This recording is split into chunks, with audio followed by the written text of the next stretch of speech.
There's this battle that happens on Twitter a lot between should you work harder and should you not. Like David Hauser's on there saying it's like you're slave driving people. And Keith Rabois is always on there saying like, no, all the great founders work their fingers to the bone. First of all, they're talking about two different things. David is talking about employees in a lifestyle business, which is fine.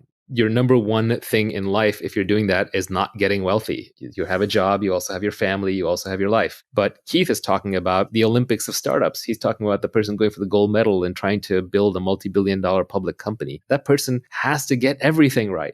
They have to have great judgment. They have to pick the right thing to work on. They have to recruit the right team, and they have to work crazy hard because they're basically engaged in a competitive sprint. So if getting wealthy is your goal, you are going to have to work as hard as you can. But hard work is absolutely no substitute for who you work with and what you work on. What you work on is probably the most important thing.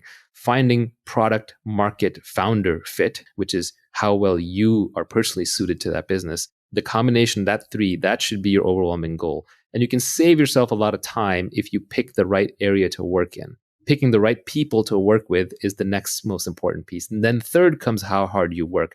But they're like three legs of a stool. If you shortchange on any one of them, the whole stool is going to fall down. So it's not like you can pick one over the other that easily. So the order of operations when you're building a business is, or even building your career, is first figure out what should I be doing? What is something where there is a market that is emerging? There's a product that I can build that I'm excited to work on, and something where I have specific knowledge and I'm really into it. And then second, surround yourself with the best people possible. And no matter how high your bar is, raise your bar.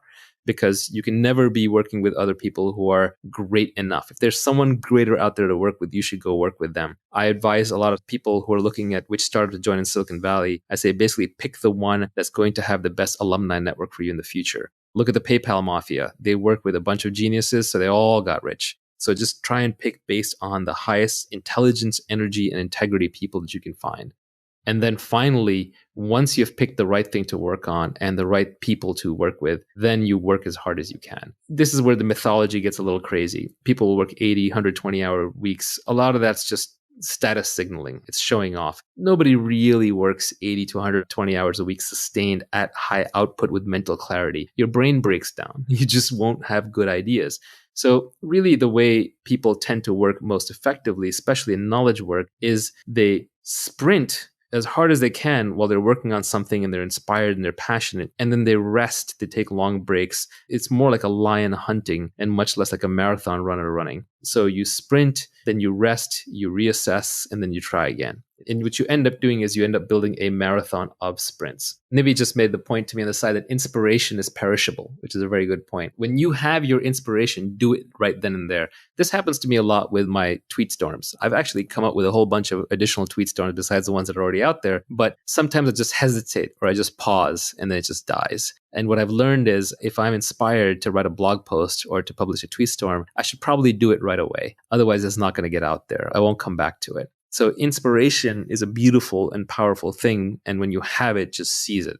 So people talk about impatience. When do you know to be impatient? When do you know to be patient? My glib tweet on this was impatience with actions and patience with results. And I think that's actually a good philosophy for life. Anything you have to do, just get it done. Why wait? You're not getting any younger. Your life is slipping away. You don't want to spend it waiting in line. You don't want to spend it traveling back and forth. You don't want to spend it doing things that you know ultimately aren't part of your mission. And when you do them, you want to do them as quickly as you can while you do them well with your full attention. But then you just have to give up on the results. You have to be patient with the results because you're dealing with complex systems. You're dealing with lots of people. It takes a long time for markets to adopt products. It takes time for people to get comfortable working with each other. It takes time for great products to emerge as you polish away. So impatience with actions, patience with results. And as Nivi said, inspiration is perishable. So when you have inspiration, act on it right then and there. If I have a problem that I discover in one of my businesses that needs to be solved, I basically won't sleep until at least the resolution is in motion. And this is just a personal failing. But if I'm on the board of a company, I'll call the CEO. If I'm running the company, I'll call my reports. If I'm responsible, I'll get on there right then and there and solve it. If I don't solve a problem the moment it happens, or I don't start moving towards solving it the moment it happens, I have no peace. I have no rest. I have no happiness until that problem is solved. So solve it as quickly as possible. I literally won't sleep until it's solved. Maybe that's a personal characteristic, but it's worked out well in business.